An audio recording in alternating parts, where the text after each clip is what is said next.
जय हिंद बच्चों, आज क्लास 11 फिजिक्स के 5th chapter laws of motion का 3rd लेक्चर है। लेक्चर का नंबर 5.3 और आज आप पढ़ेंगे फोर्स की यूनिट्स के बारे में। बहुत आसान सा टॉपिक, बहुत छोटा सा टॉपिक है, एग्जाम में अधिकतर पूछ लेते हैं उसकी यूनिट्स फोर्स की, उसी के बारे में आपको समझना। देखो, अगर आपसे कोई ये बोलता है कि फोर्स की यूनिट के बारे में बोलता है, आप फोर्स की एब्सोल्यूट यूनिट बताइए। तो जब आपसे क्वेश्चन पूछा जाएगा फोर्स की एब्सोल्यूट यूनिट बताइए, तो वो दो तरीके से आपसे क्वेश्चन पूछेंगे। वो कहेंगे भाई फोर्स की एब्सोल्यूट यूनिट एसआई सिस्टम में बताएं। दूसरा आपसे पूछेंगे फोर्स की एब्सोल्यूट यूनिट सीजीएस सिस्टम में। तो बड़ा सिंपल सा है, अगर आपसे बोल रहा है कि फोर्स की, मैंने लिख रखा है एब्सोल्यूट यूनिट ऑफ फोर्स, तो फोर्स की एब्सोल्यूट यूनिट की बात हो रही है एसआई सिस्टम में, तो आप सिंपली लिख देंगे यहां से न्यूटन। क्या लिखेंगे? न्यूटन। फोर्स की एसआई यूनिट जो होती है एब्सोल्यूट सिस्टम में, वो यहां हम बोलेंगे फोर्स की एसआई यूनिट की बात कर रहे हैं एब्सोल्यूट सिस्टम में, तो वो हमारी न्यूटन होती है। इतना समझ में आया? दूसरा उन्होंने कहा कि फोर्स की ही यूनिट की बात कर रहे हैं, एब्सोल्यूट यूनिट की बात कर रहे हैं, आप सीजीएस सिस्टम में बताइए, तो आप यहां से लिखेंगे ये डाइन। ये क्या लिख दिया हमने? डाइन। ठीक है, तो ऐसा यूनिट न्यूटन हो गई सिंपल, और सीजीएस यूनिट डाइन हो गई। ये एब्सोल्यूट यूनिट ऑफ फोर्स है। अब क्या होता है, आपको ये बोल सकता है कि भाई आप 1 न्यूटन को डिफाइन करें। 1 न्यूटन कितना फोर्स होता है, आप उसको डिफाइन करें। तो देखो 1 न्यूटन क्या है, फोर्स का फॉर्मूला तो आपको पता है। फोर्स किसके बराबर होता है? Mass into acceleration. तो वो ये कह रहा है कि अगर देखो m की वैल्यू 1 हो जाए, a की वैल्यू 1 हो जाए, तो सिंपली है भाई इसकी यूनिट तो न्यूटन रहेगी। भाई फोर्स है तो न्यूटन रहेगी। दोनों अगर 1-1 हो जाए तो क्या आएगा? मैं लिख सकता हूं m भी 1 हो गया और a भी 1 हो गया, तो 1 इंटू 1, तो मैं लिख दूंगा भाई 1 न्यूटन आ गया। लेकिन m क्या है? m है मास। तो ये जो मास है ये कितना हो गया? 1 किलोग्राम। ठीक, और इंटू ये एक्सेलरेशन कितना है? 1 मीटर पर सेकेंड स्क्वायर। तो अगर 1 केजी के ऑब्जेक्ट में 1 मीटर पर सेकेंड का स्क्वायर का एक्सेलरेशन प्रोड्यूस हो जाता है एक फोर्स लगाने पर, तो वो फोर्स 1 न्यूटन कहलाएगा। बड़ा सिंपल है। क्या करना है?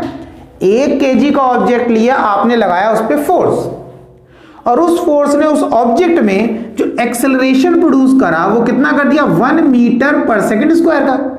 तो उस कंडीशन में हम बोलेंगे उस ऑब्जेक्ट पे जो फोर्स लग रहा है वो 1 न्यूटन के बराबर है, क्योंकि आप इसे 1 इंटू 1 करेंगे तो 1 ही आना है। तो इसीलिए यहां लिखा 1 न्यूटन किसके बराबर होता है? 1 केजी के ऑब्जेक्ट में 1 मीटर पर सेकेंड स्क्वायर का एक्सेलरेशन जो प्रोड्यूस कर दे, उस फोर्स को बोलते हम कितना? 1 न्यूटन। और इसे हम इस तरीके से भी लिख सकते हैं 1 इंटू 1 केजी मीटर पर सेकेंड स्क्वायर। अब दूसरा देखिए, 1 डाइन को अगर डिफाइन करने के लिए बोल रहा है तो क्या है? फॉर्मूला तो ये रहेगा मास इनटू एक्सेलरेशन फोर्स का।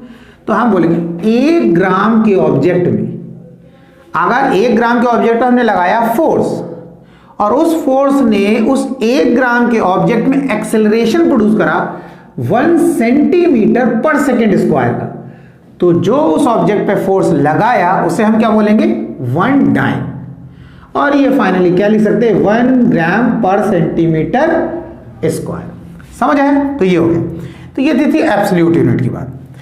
अब हम बात करते हैं ग्रेविटेशनल यूनिट की। तो ये ग्रेविटेशनल यूनिट भी बहुत बार पूछा जाता है कि भाई बताओ ग्रेविटेशनल यूनिट क्या होती है फोर्स की।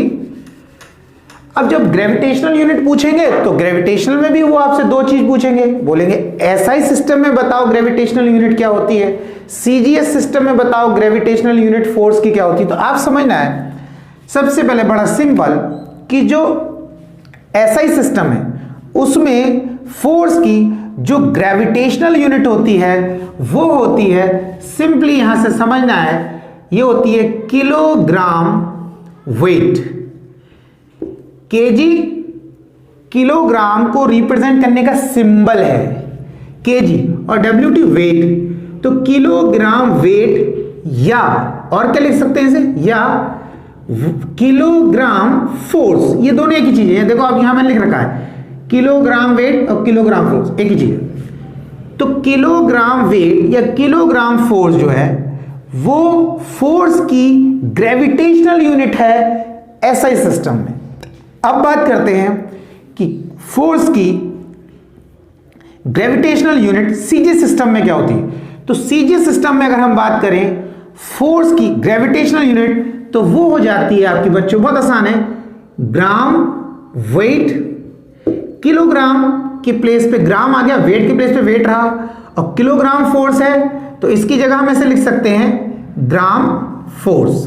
बात समझ में आया, ये हो गया। तो अगर आपसे कोई बोलता है ग्रेविटेशनल यूनिट ऑफ फोर्स बताएं एसआई सिस्टम में, तो आप लिख सकते हो किलोग्राम वेट लिख सकते हो या किलोग्राम फोर्स लिख सकते हो।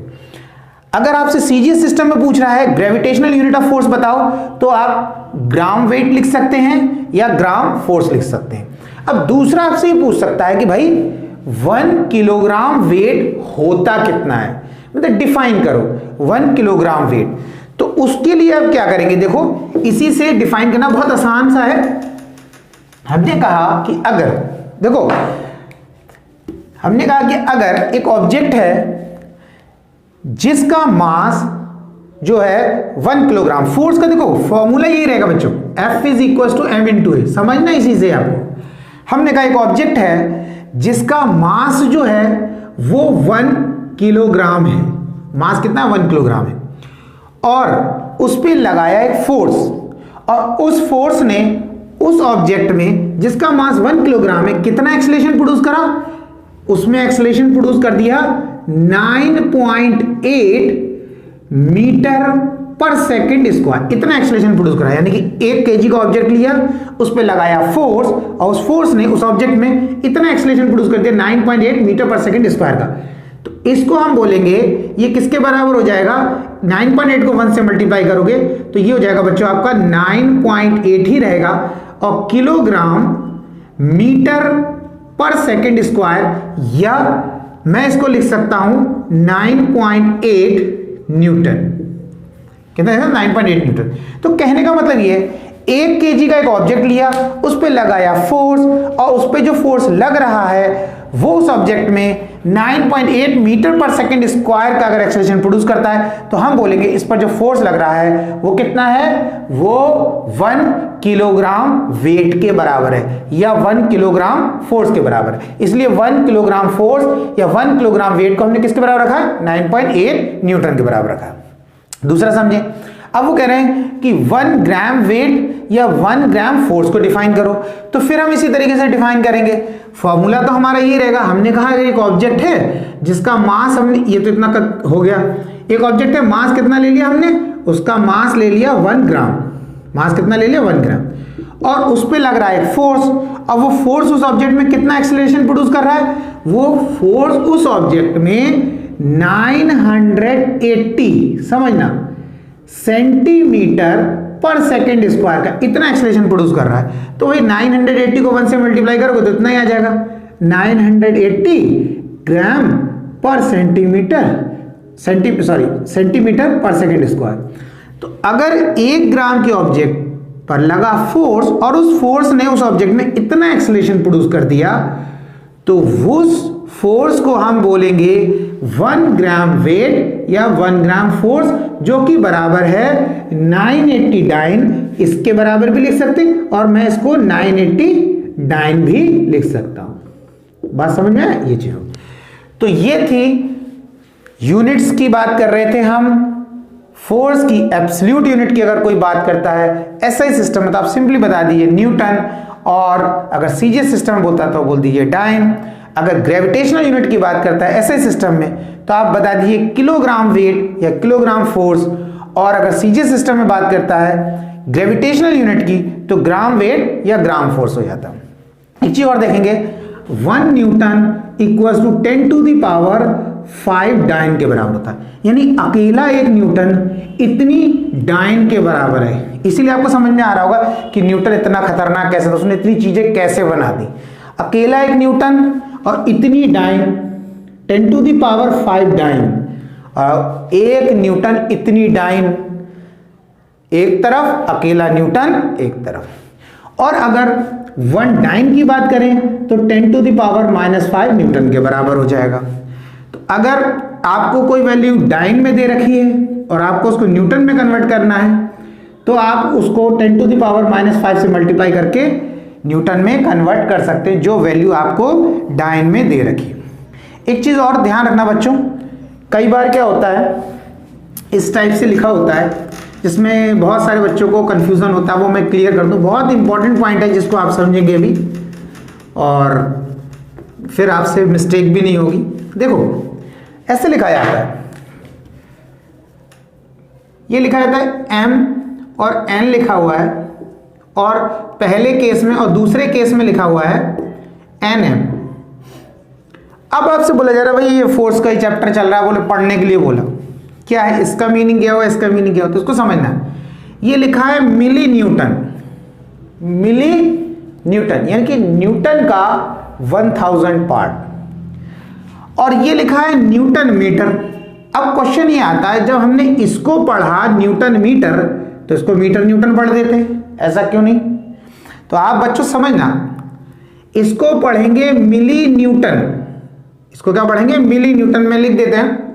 ये हमारा क्या है मिली न्यूटन, ये न्यूटन, और इसको क्या बोल रहे हैं, इसको बोल रहे हैं न्यूटन मीटर, मीटर। तो बच्चों एक चीज समझना, किसी भी साइंटिस्ट का जब नाम के लेटर को हम एज अ यूनिट यूज करते हैं, क्योंकि न्यूटन एक साइंटिस्ट का नाम, अब उनके नाम न्यूटन एन से स्टार्ट हो रहा है, तो उनके नाम के पहले लेटर को, यानी कि न्यूटन जो वर्ड है उसके पहले लेटर को हम एज अ यूनिट यूज कर रहे हैं, तो हम हमेशा उससे पहले किसी दूसरी यूनिट को यूज नहीं करते। जैसे हम ऐसे नहीं बोलेंगे मीटर न्यूटन, नहीं बोलेंगे, क्योंकि मीटर लेंथ की यूनिट है, तो न्यूटन से पहले कोई यूनिट हम नहीं लगाएंगे, हम पहले न्यूटन को लिखेंगे उसके बाद कोई दूसरी यूनिट लिखेंगे। ठीक है, ऐसे बहुत सारे एग्जांपल दे सकता हूं, जैसे पास्कल, पास्कल प्रेशर की यूनिट होती है, एक साइंटिस्ट थे उनका नाम पास्कल था। तो कभी भी हम अगर बोल रहे हैं पास्कल, तो पास्कल से पहले कोई यूनिट नहीं आ सकती, मिली पास्कल, यानी कि आप समझे, हम ऐसे लिखेंगे, इस तरीके से मैंने लिखा ये यूनिट हो गई, तो हम इसे क्या पढ़ेंगे मिली पास्कल। पास्कल जो भी वैल्यू, तो हम बात कर रहे हैं प्रेशर की यूनिट है तो उसका 1000 पार्ट, मिलीग्राम आप समझते हैं, तो वही मिली की बात कर रहे हैं, तो यहां मीटर पास्कल नहीं पढ़ेंगे कभी भी, क्या पढ़ेंगे मिली पास्कल। साइंटिस्ट के नाम से पहले कभी भी कोई भी यूनिट यूज नहीं करते, कन्वर्जन फैक्टर यूज करते हैं, कन्वर्जन फैक्टर, बात समझ आ रहा है? कन्वर्जन फैक्टर का मतलब मिली पास्कल, माइक्रो पास्कल, पास्कल के कितने छोटे पार्ट की बात कर रहे हैं उसकी बात करेंगे, न्यूटन के कितने छोटे पार्ट की बात करें उसकी बात करेंगे। तो ये ध्यान रखें, इसको पढ़ेंगे न्यूटन मीटर और इसको पढ़ेंगे मिली न्यूटन। किसी भी साइंटिस्ट के नाम से पहले कोई यूनिट नहीं लगाते, आप देखना, इस चीज को ध्यान देना। कभी भी किसी साइंटिस्ट का नाम गॉस है, गॉस जो होती है एक साइंटिस्ट का नाम है, तो एज अ यूनिट उसको भी हम यूज करते हैं, तो कभी भी हम उससे पहले कोई यूनिट नहीं लगाते। दूसरा मैंने एग्जाम्पल बताया, पास्कल पढ़ेंगे 11th क्लास में यूनिट है, तो आप इसे देखें कि इसको बोलना है न्यूटन मीटर, बट इसको मीटर न्यूटन नहीं पढ़ना है, ये मिली न्यूटन ही पढ़ा जाएगा। बात समझ में आया? तो ये आज का छोटा सा लेक्चर था, और कोशिश करते रहें, कोशिश करने वालों की हार नहीं होती, मेहनत कभी बेकार नहीं होती, पढ़ते रहें, आगे बढ़ते रहें।